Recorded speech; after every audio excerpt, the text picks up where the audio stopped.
Chapter 16. The following morning, Thor received a visit from 4 heavily armored friends who erased any lingering doubt in Eric's, Jane's, and Darcy's minds that Thor truly was from Asgard. Thor's closest companions, Lady Sif and the Warriors 3, Hogun, Volstagg, and Fandral, had arrived via the Bifrost. Their spectacular Asgardian battle armor attracted the notice of everyone in the town, including a duo of S.H.I.E.L.D. agents that Coulson had sent to shadow Thor and Selvig after he let Thor go. Thor embraced his longtime companions, overjoyed to see their familiar brave faces. "Oh, my friends," he shouted, "this is good! This is good! My friends, I have never been happier to see anyone, but you should not have come. We have come to take you home," Fandral said.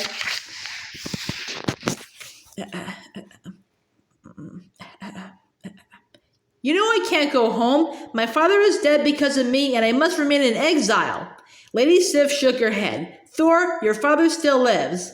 Thor looked stunned. Before anyone else could respond, a funnel formed in the otherwise cloudless desert sky, and with it, a whipping sandstorm that shook cars and cut anything in its path appeared as if from nowhere, just as Thor had when he first arrived on Earth. "Was somebody else coming?" Darcy asked, not sure what to make of any of this. As if on cue, the dust lifted and revealed a huge, otherworldly, human-like figure covered in metal. It was the Destroyer. "Is that one of Stark's?" Agent Sitwell asked Coulson. "I don't know. That guy never tells me anything," Coulson replied. Coulson stepped up to the 20-foot being, held up a megaphone to it, and announced, "Hello, you are using unregistered weapons technology. Identify yourself."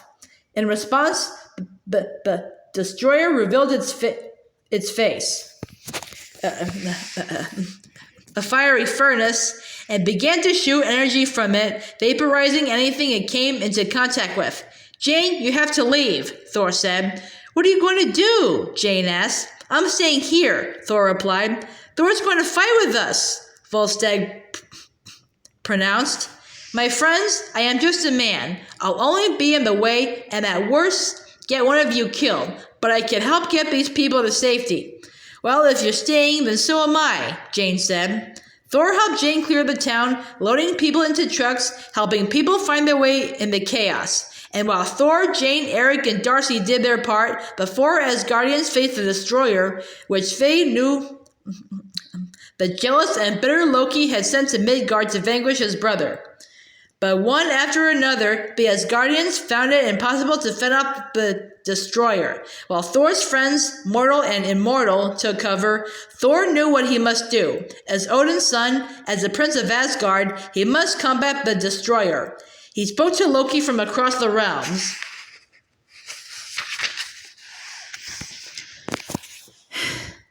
"Brother, whatever have I done to wrong you? Whatever I have done to lead you to do this, I am truly sorry. But these people are innocent. Taking their lives will gain you nothing." He stepped up to the Destroyer, whose entire body was blazing beneath its armor. "So take mine," Thor said, "and end this." With that, the Destroyer closed its faceplate and turned to walk away. Thor was smiling, comforted that his words had reached his brother. But as it was leaving, the Destroyer backhanded Thor and sent him flying hundreds of yards across the dusty town. "No!" Jane yelled, running over to him. Thor heaved, bloody and beaten, not able to withstand the blow without his powers. "It's over," he said to Jane. "You're safe." Thor closed his eyes. A mighty hero had fallen. His stunned friends looked on as the Destroyer walked off into the horizon. At that very moment, 50 miles away, Mjolnir began to rattle, shake, and finally break free from its stone encasement. It shot across the desert and landed right in the hand of Thor. Lightning struck, sending a blast of sand and smoke into the desert sky. When the dust cleared, Thor stood, outfitted in his armor and cape. He had proven himself worthy of Mjolnir by his selfless deeds and actions.